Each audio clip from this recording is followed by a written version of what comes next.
Way to maths YouTube channel पे आपका स्वागत है। और आज हम करेंगे क्लास 10th का first chapter real numbers. Real numbers जानने से पहले बाकी नंबर्स देखते हैं क्या होते हैं, यानी कि natural numbers. Natural numbers positive numbers होते हैं 1 2 3 4 इनफाइनाइट तक। अगर मैं नेचुरल नंबर्स में 0 ऐड कर दूँ तो वो सारे के सारे होल नंबर्स बन जाएंगे। अगर मैं होल नंबर्स में नेगेटिव ऐड कर दूँ तो इंटीजर्स हो जाएंगे। और अगर मैं इंटीजर्स में p/q की फॉर्म वाले नंबर्स ऐड कर दूँ तो रैशनल नंबर्स बन जाएंगे। ठीक है। और अगर मैं रैशनल नंबर्स में कुछ ऐसे और नंबर्स ऐड कर दूँ जैसे जो टर्मिनेटिंग होते हैं, जैसे कि पॉइंट्स वाले 0.1111 तक जैसे चलते ही रहे, ख़त्म ही ना हो ऐसे नंबर, और प्राइम नंबर्स का रूट यानी कि 2, √3, √5, यानी जिनको हम सोल्व ना कर सके ऐसे नंबर्स। मैंने कहा रैशनल नंबर्स के अंदर। रैशनल नंबर्स में कौन से आते हैं? नेगेटिव्स भी आएंगे जैसे 5, -4, -3, -2, 1b, 5/2b, 3/4b, ऐसे नंबर्स होते हैं। 0 भी आता है, पॉजिटिव्स भी आते हैं, और फिर ये सारे नंबर्स भी, यानी कि जो p/q की फॉर्म में भी हों और टर्मिनेट यानी जिनका कोई एंड ही नहीं है पॉइंट के बाद। जैसे मैं डिवाइड करूँ 20 को 3 से तो यहाँ 6, 18, 2, फिर पॉइंट लगा के फिर 6, फिर 18 आ गया, फिर 2, फिर 6, 6, 6, 6 तक चलता ही रहेगा ना ये चीज़। तो यानी कि ये ख़त्म नहीं हो रही। तो ये सारे जितने भी नंबर्स होते हैं सारे रियल्स नंबर होते हैं हमारे पास। और इवन नंबर्स का आपको पता है, जो नंबर्स 2 की मल्टीप्लाई हो या 2 से डिवाइड हो जाएं वही नंबर होते हैं। और ऑड नंबर जो 2 से डिवाइड ना हो वो सारे ऑड नंबर्स होते हैं। और अगर आपको इन नंबर्स में कोई भी डाउट है तो आपने 6th 7th 8th 9th में सभी में नंबर्स के बारे में पढ़ा है। होल नंबर्स, इंटीजर्स, बाकी सारे नंबर्स, पूरे चैप्टर्स हैं उसमें। अगर फिर भी आपको कोई डाउट है, रिवीजन करनी है, तो आप चैनल पे जाइए और उन पर पढ़िए। क्लास 6, 7th 8th 9th की वीडियोस देखिए, आपको नंबर्स सारे क्लियर हो जाएंगे। अब हम चैप्टर करते हैं फर्स्ट स्टार्ट। उसमें सबसे पहले तो यही था, रियल नंबर्स होते क्या हैं। रियल्स नंबर ये सारे नंबर्स होते हैं, यानी कि जितने भी नंबर्स हैं सारे रियल्स नंबर में आएंगे। नेगेटिव के भी, प्लस के भी, p/q के फॉर्म में भी, ये प्राइम नंबर्स का अंडर रूट भी। ठीक है। अब आपकी फर्स्ट थ्योरम है 1.1 यूक्लिड डिवीज़न लेमा। पढ़ते हैं, देखते हैं होता क्या है। यूक्लिड डिवीज़न लेमा या यूक्लिड एल्गोरिथम। ठीक है। इसमें स्टेटमेंट क्या होगी हमारी? a = b/q + r। ठीक है। तो इसमें a क्या होता है? a होता है हमारा डिविडेंड। ठीक है। और b डिवीज़र, फिर q यानी क्वोशेंट।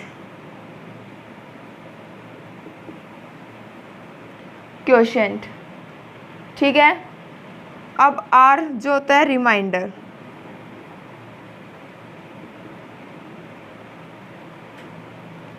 डन। अब ये देखते हैं ये होते क्या हैं। a और b ये हो गया। अब यहाँ देखो ये चीज़ है। अब इसमें जो a और b होगा वो होगा इंटीजर,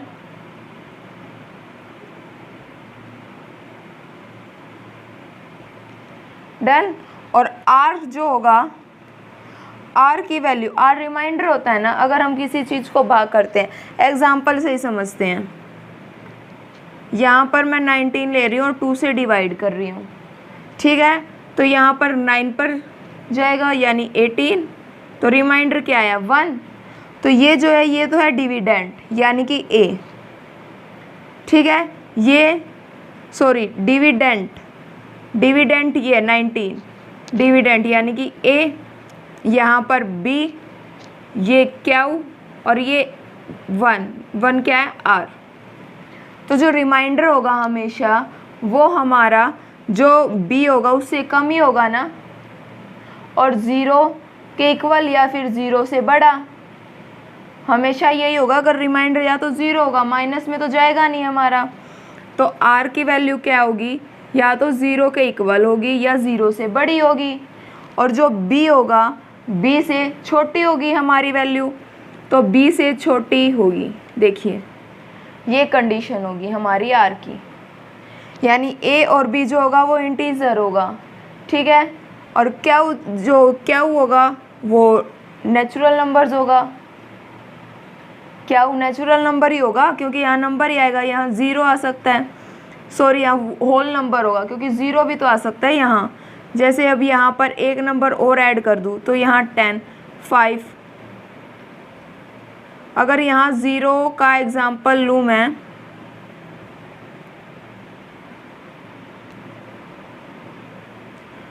टू को अगर हम 20 से डिवाइड करते हैं तो यहाँ 10 नहीं आएगा ना, तो 10 यानी कि पूरा का पूरा नेचुरल नंबर ही तो है,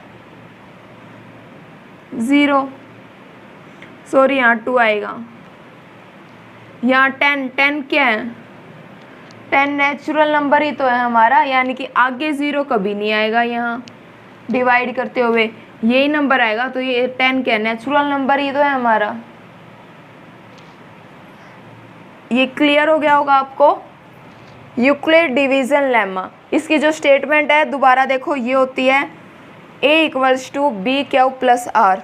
जो ए होता है वो डिविडेंट, बी जो होता है डिवीज़र, और क्यू होता है कोशेंट, और आर होता है रिमाइंडर। और जो रिमाइंडर होगा वो ज़ीरो के इक्वल होगा या ज़ीरो से बड़ा होगा, और बी से हमेशा छोटा होगा। देखो बी ये था ना 2, तो इससे छोटा ही आएगा। दूसरे एग्जाम्पल से समझते हैं, आर को क्लियर करते हैं कि रिमाइंडर जो ज़ीरो से बड़ा है और बी से छोटा बताया मैंने। मैं यहाँ पर एक एग्जांपल ले रही हूँ, 136 को 2 से डिवाइड कर रही हूँ, ठीक है। तो यहाँ पर पहले करते हूँ 6 से, यानी 12, यहाँ 1 और 16, तो यहाँ 8, तो आ गया 16, 0, रिमाइंडर 0 आ गया हमारा।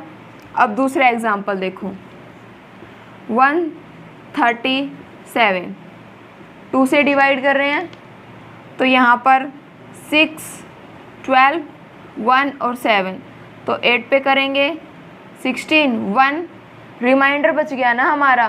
तो अब यहाँ देखो ऊपर जो रिमाइंडर था वो ज़ीरो के इक्वल भी आ सकता है और ज़ीरो से बड़ा, यानी ज़ीरो से बड़ा, देखो बड़े का निशान, आर बड़ा हो गया, और बी से छोटा है, देखो 2 से छोटा ही है 1,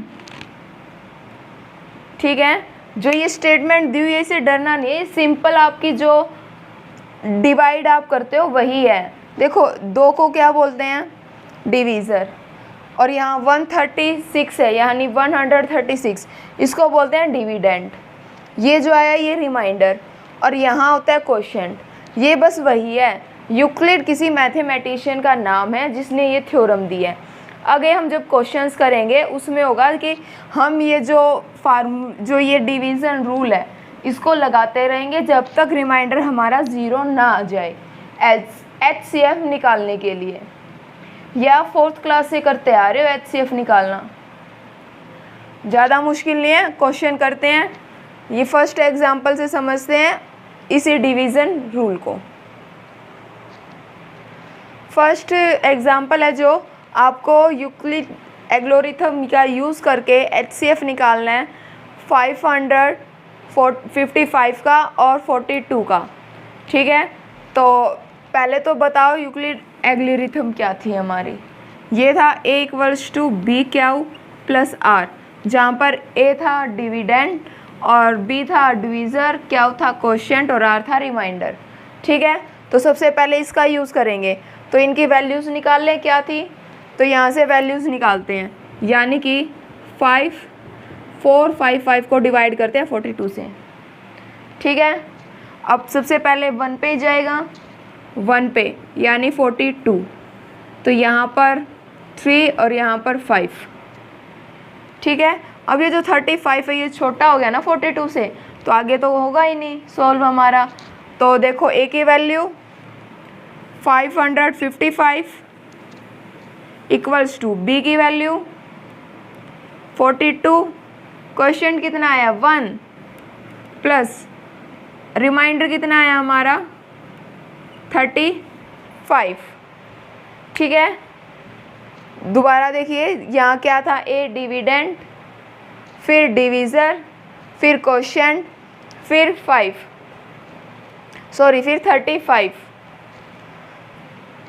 फर्स्ट एग्जाम्पल है हमारा, use Euclid algorithm to find the HCF of 555 and 42 का हमें HCF निकालना है।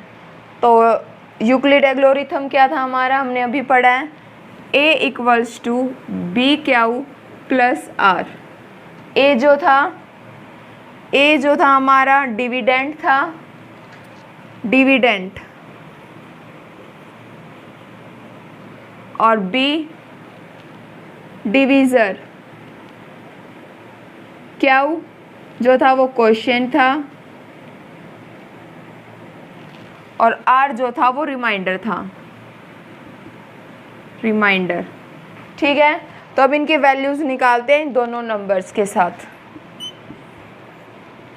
555 42 से 1 पे जाएगा यानी कि 42, यहाँ पर 3 आएगा 35, ठीक है। अब ये आगे नहीं जा रहा ना, तो अब ये जाएगा 0 पे यानी 0, तो यहाँ रिमाइंडर आ गया 35, ठीक है। अब यहाँ देखते हैं, इनकी वैल्यूज़ पुट कर दें। ए की वैल्यू डिविडेंड 455, फिर इक्वल्स टू बी डिवीज़र यानी कि जिससे भाग किया 42 प्लस क्या हो क्वोशिएंट यानी भागफल हमारा क्या आया है 10 प्लस रिमाइंडर यानी शेषफल 35, ठीक है। अब यहाँ पर 0 नहीं आया ना हमारा रिमाइंडर, जब तक रिमाइंडर 0 नहीं आएगा हम ये बार बार करते रहेंगे। अब हमारा डिविडेंड हम क्या लेंगे, जो यहाँ पर डिवीज़र था, और डिवीज़र को क्या लेंगे 35, यानी कि ऐसे रूल्स देखो ऐसे करते थे ना हम छोटी क्लासों में, यहाँ 42 लिख देते थे, अब इसको डिवाइड करते थे ऐसे नीचे ऐसे चलते हुए। तो अब हम 35 को डिवाइड कर रहे हैं 42 से, तो ये 1 पे जाएगा 35, कितना आ रहा है 42, 5 और 7, ठीक है। तो यहाँ रिमाइंडर आ गया हमारा 7, 35,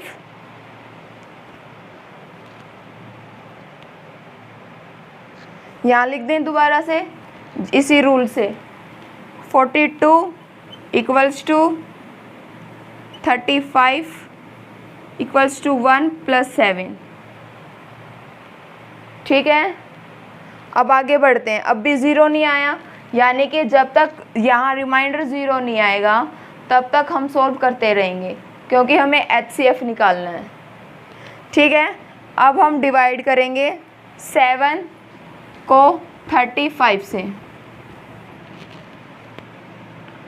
ठीक है। अब यहाँ पर 5 35 यानी कि आ गया हमारा 0।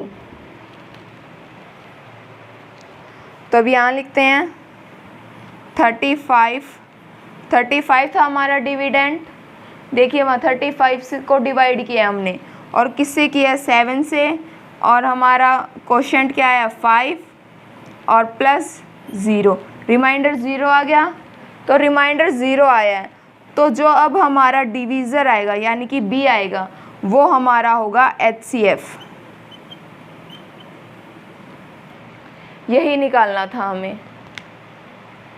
दोबारा देखिए एक बार फिर से, सबसे पहले हमें HCF निकालना था 455 का और 42 का, ठीक है।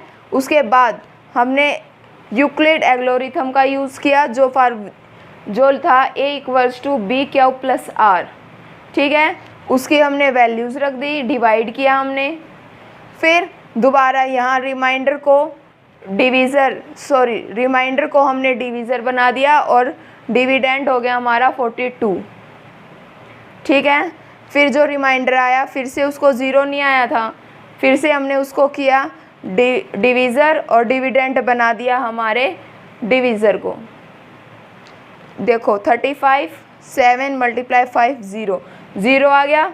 अब जहाँ 0 आ रहा है तो उसका जो हमारा डिवीज़र होगा वो हमारा HCF आ जाएगा, ठीक है। नेक्स्ट एग्जाम्पल, सेकंड एग्जाम्पल है, आपको वही यूक्लिड एल्गोरिथम से HCF फाइंड आउट करना है 4052 और 12576 का। अब आगे देखते हैं। सबसे पहले यूक्लिड एल्गोरिथम ही लिख लेते हैं, क्या था, a=b^r, ठीक है।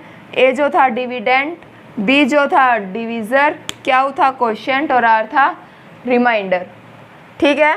अब यहाँ पर सबसे पहले इनको डिवाइड करते हैं, इनकी वैल्यूज़ फाइंड आउट करते हैं।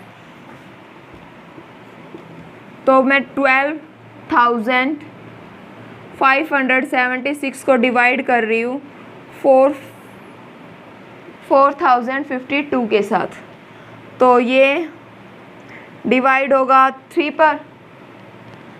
पर देखते हैं,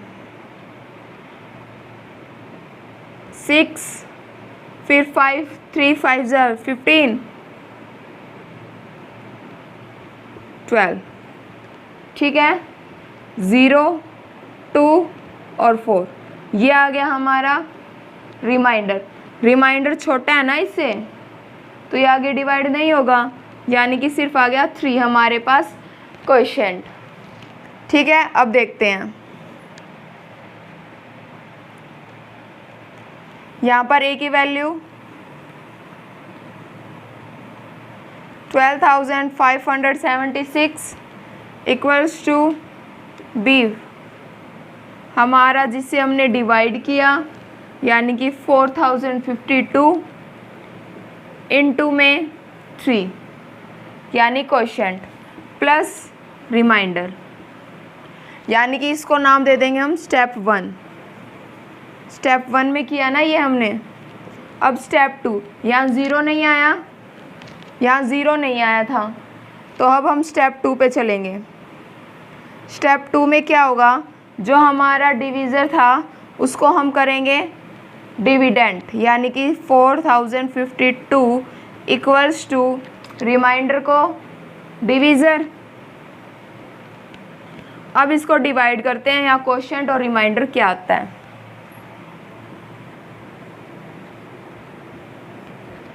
4052, अब इसको डिवाइड करके देखते हैं कि क्या आता है। 5,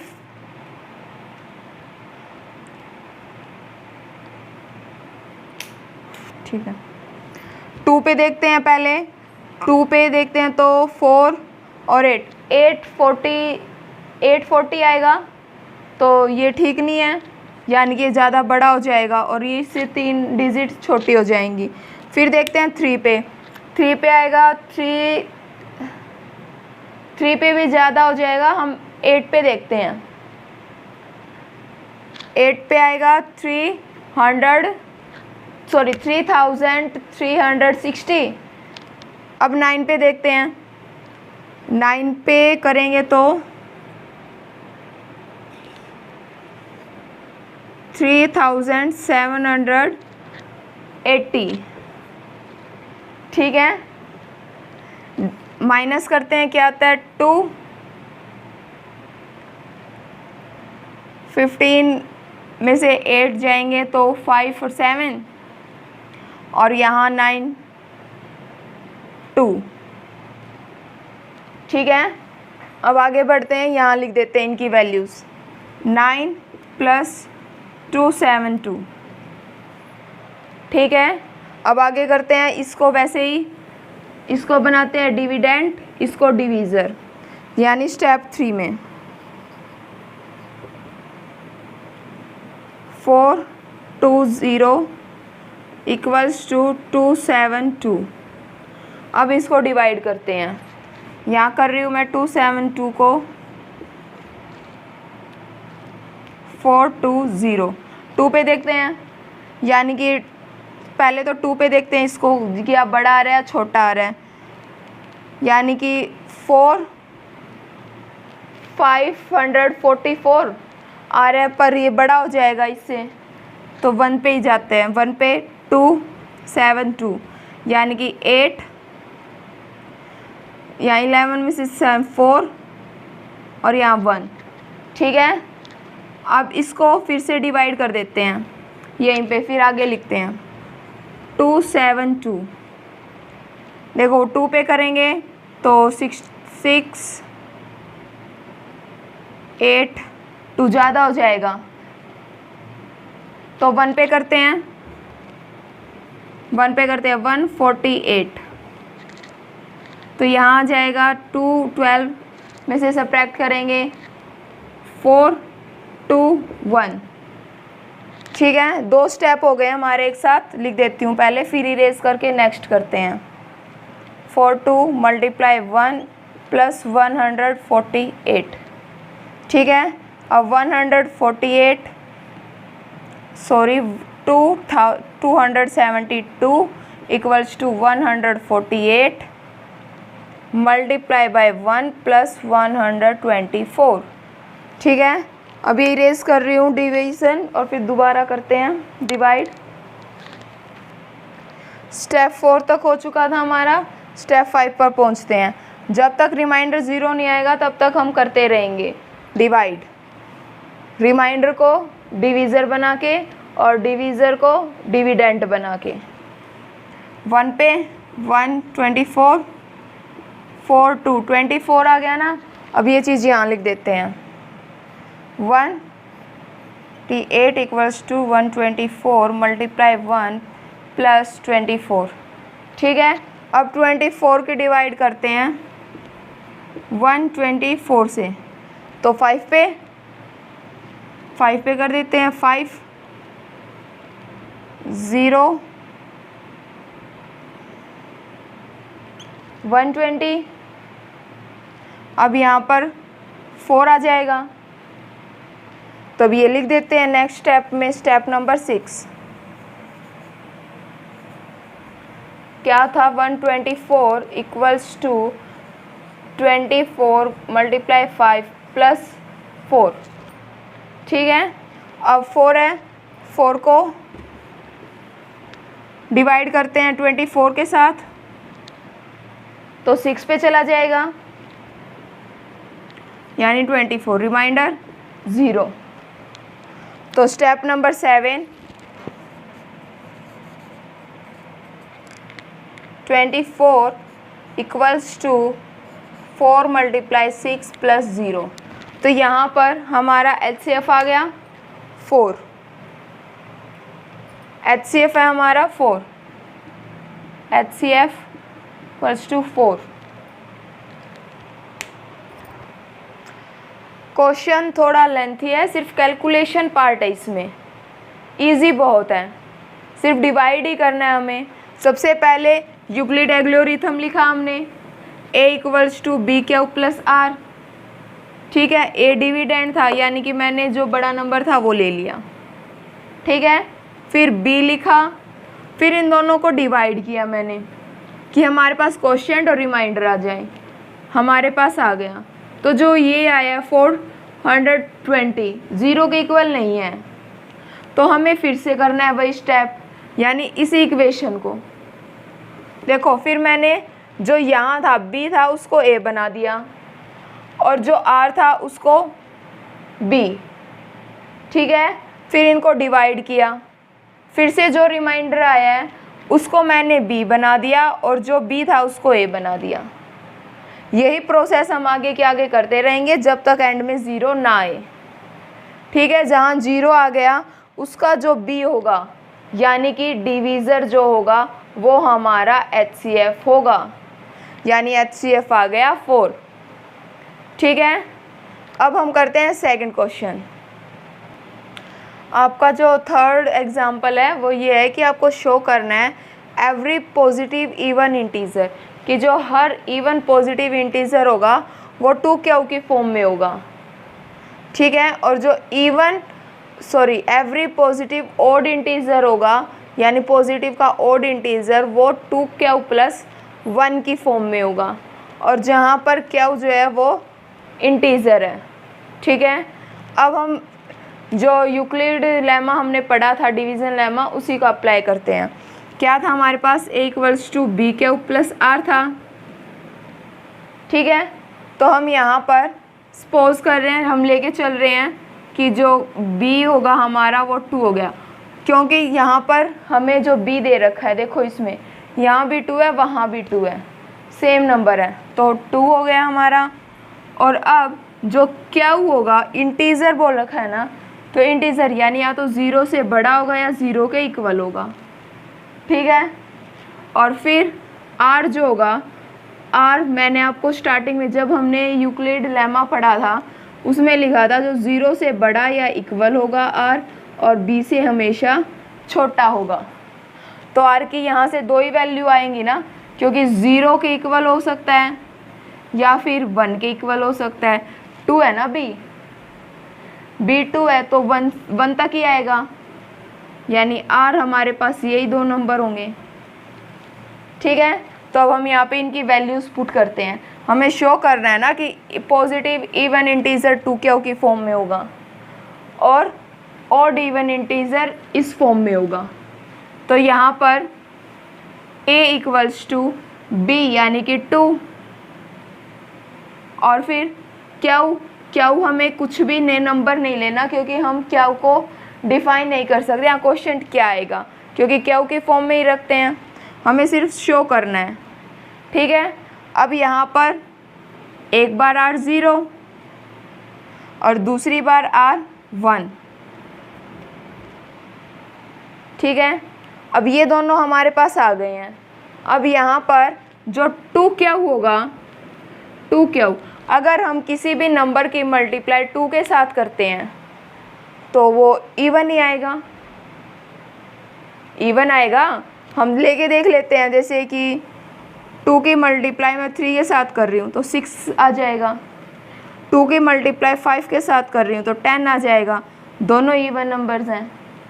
तो यानी कि जो ये आएगा ये हमेशा इवन होगा, और ये जो आएगा इसमें अगर हम इवन नंबर में 1 ऐड कर रहे हैं, 2q तो हमने शो कर दिया ना इवन है, तो अगर मैं इवन नंबर में, जैसे मैं इवन नंबर ले रही हूँ यहाँ 12, मैं 1 प्लस कर रही हूँ तो 13 आएगा ना। आप किसी भी इवन नंबर में 1 प्लस करोगे तो ओड ही नंबर आएगा, तो ये हमेशा ओड होगा। यही तो हमें प्रूफ करना था।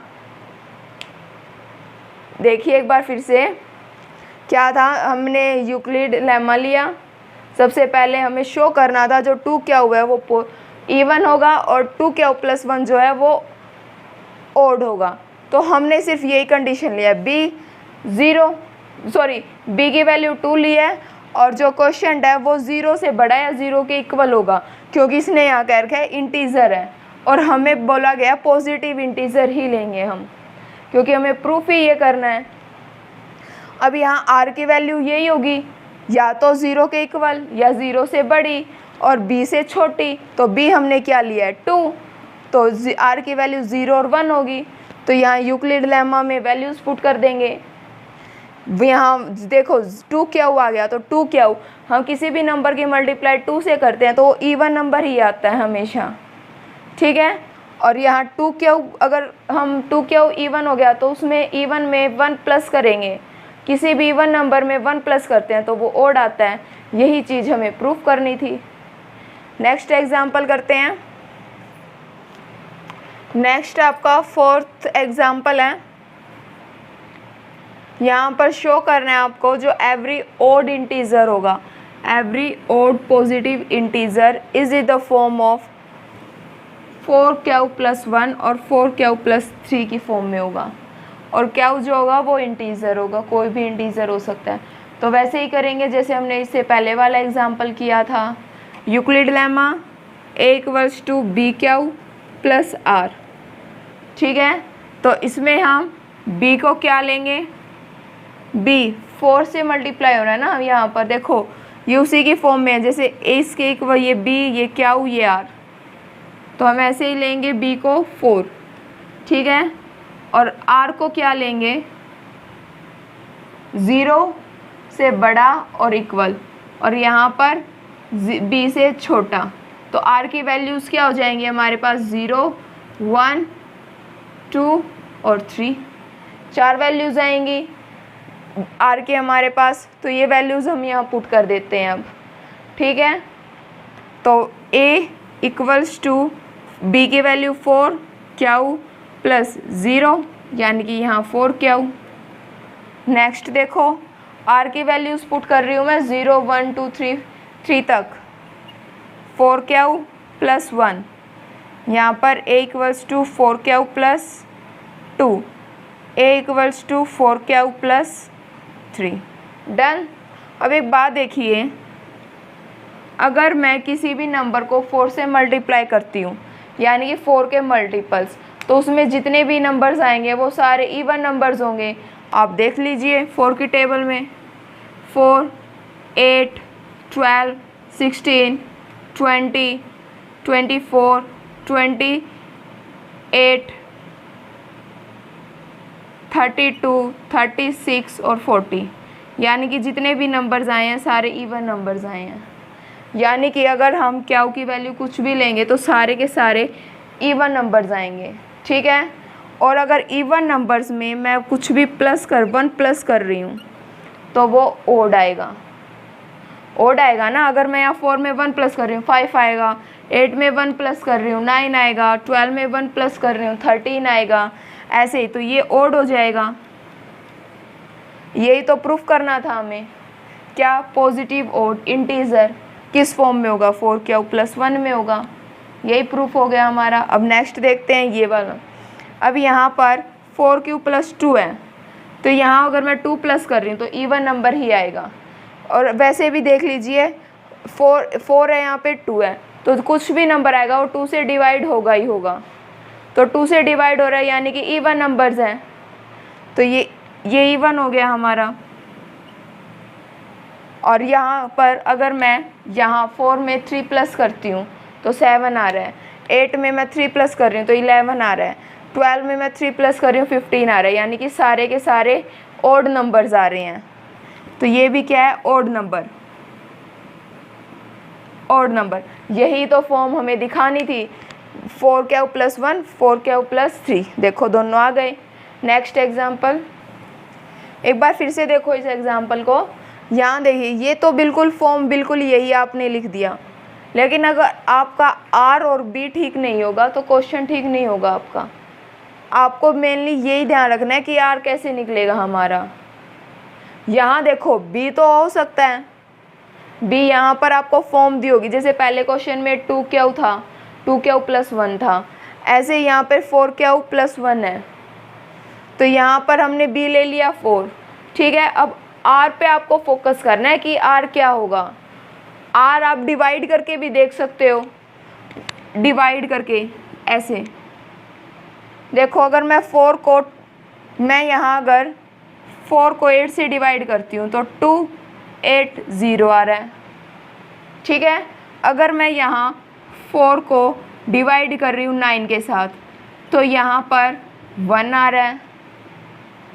अगर मैं यहाँ 4 को 10 से डिवाइड कर रही हूँ तो यहाँ पर 2 आ रहा है, रिमाइंडर। और अगर मैं यहाँ 4 को 11 से कर रही हूँ डिवाइड तो हमारा 3 आ रहा है, रिमाइंडर। और अगर मैं 4 को 12 से डिवाइड कर रही हूँ तो रिमाइंडर 0 आ रहा है। इसके बाद देखो 13 से करूँगी, फिर से 3, 12 यानी 1 आएगा रिमाइंडर। ऐसे ही चलता रहेगा ना, यानी कि रिमाइंडर जो होगा वो इससे तो छोटा ही आएगा, जो यहाँ पर डिवीज़र होगा उससे छोटा ही आएगा बी से, और हमेशा 0 से बड़ा आएगा। या फिर 0 के इक्वल भी आएगा। 0 से छोटा माइनस में नहीं जाएगा ना, यानी कि 0 से बड़ा और इक्वल और b से हमेशा छोटा। ठीक है, आपको मेनली इन क्वेश्चंस में ये चीज़ ध्यान रखनी है कि ये क्या क्या वैल्यूज़ आएंगी r की। ठीक है, अब आगे करते हैं 5th question, 5th example. Next example देखते हैं 5th। A sweet seller has 420 काजू बर्फ़ी एंड 130 बादाम बर्फ़ीज़।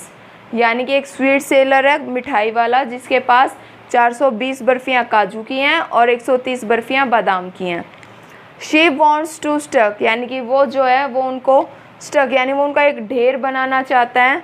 सच अ वे, इस वे में कि each stack has a same number, कि जो उसका हर ढेर बने या फिर उसको जैसे वो प्लेट में रखे या कुछ भी, तो वो सेम नंबर्स की बर्फ़ियाँ आएँ, यानी कि सेम बने, दोनों बर्फ़ियों का सेम नंबर ही निकल के आए। वैसे ही they take up the least area of tray, यानी कि उन दोनों की जो बर्फ़ियाँ हैं, सॉरी ये जो दो टाइप्स की हैं, उनका जो ढेर बन रहा है वो जिस ट्रे में है वो कॉमन एरिया ही हो उनका, यानी same area. What is the number, और हमें वो नंबर निकालना है कि वो जो लिस्ट एरिया या फिर वो जो ढेर बन रहा है वो कितना बन रहा है, नंबर निकालना है हमें। तो सबसे पहले हमें कॉमन चीज़ निकालनी है, तो कॉमन यानी हाईएस्ट कॉमन फैक्टर यानी HCF, और इस चैप्टर में हम HCF निकाल रहे हैं यूक्लिड एल्गोरिथम से, तो वही यूज़ करते हैं। यूक्लिड एल्गोरिथम क्या था, A = BQ + R, तो हम वही करते हैं। हम स्टेप 1 यानी कि जब तक हमारा रिमाइंडर 0 नहीं आ रहा तब तक हम ये डिवाइड करते रहेंगे। तो फर्स्ट देखिए 420 को डिवाइड कर रहे हैं 130 के साथ, तो यहाँ पर 3 से हो जाएगा, 3 से यानी 390। फिर हम इसको माइनस करते हैं 0, 12 में से 9 3, और यहाँ 3 सॉरी फर्स्ट हमने कर लिया, इसकी वैल्यूज़ यहाँ रखते हैं स्टेप नंबर फर्स्ट में। ए था हमारा 420, बी था 130 और क्यू था हमारा 3 प्लस आर हमारा आया 30। ठीक है, यहाँ पर रिमाइंडर जो है 0 नहीं आया, तो इसका मतलब स्टेप नंबर 2 में चलेंगे हम। स्टेप नंबर 2 में, तो स्टेप नंबर 2 में था जो डिवीज़र होता है उसको हम बनाते हैं डिविडेंड, तो यहाँ पर 130 इक्वल्स टू रिमाइंडर को बनाते हैं डिवीज़र, यही करते हैं। अब यहाँ पर देखो इसको डिवाइड करते हैं 130। ठीक है, अब ये 4 पे जाएगा। ठीक है, अब यहाँ पर 1 और यहाँ पर 0। अब यहाँ रिमाइंडर 10 आ गया और 4 आ गया हमारा क्वोशिएंट, वैल्यूज़ पुट कर देते हैं +10। अब यहाँ पे भी 0 नहीं आया रिमाइंडर, तो स्टेप नंबर 3 में हम क्या करेंगे, जो डिवीज़र था उसको डिविडेंड यानी 30 इक्वल्स टू 10 और मल्टीप्लाई में डिवीज़र। अब इस 10 को 30 को डिवाइड करते हैं 10 से, 3 पे जाएगा 30 0 आ गया हमारा रिमाइंडर 0। स्टेप 3 में 3 + 0, तो यहाँ पर 0 जहाँ आया है तो उसका जो b होता है यानी डिवीज़र होता है वो HCF होता है, तो यानी हमारा HCF आ गया है 10 आ गया HCF। और इसके बाद यानी कि वो कितनी सेम उसकी लिस्ट 10 जो होगा वो नंबर होगा can be placed in each stack of the purpose, यानी कि वो इसके लिए 10 ट्रे का यूज़ करेगा, सॉरी 10 लिस्ट एरिया होगा उसका। जो स्वीट सेलर होगा वो 10 नंबर्स का एक स्टक, दोनों का 10 का स्टक बनाएगा, दोनों बर्फियों का 10 का स्टक बनाएगा। डन, एग्जाम्पल कंप्लीट हो चुके हैं हमारे। एक्सरसाइज नेक्स्ट वीडियो में करेंगे। अगर आपका कोई भी डाउट हो तो उसे कमेंट में ज़रूर लिखें। और वीडियो पसंद आई तो उसे लाइक भी कीजिए और अपने फ्रेंड के साथ शेयर कीजिए। चैनल को सब्सक्राइब भी कीजिए और बेल आइकन को प्रेस करना ना भूलें ताकि आपको आगे आने वाली वीडियो का नोटिफिकेशन मिलता रहे। Thank you students.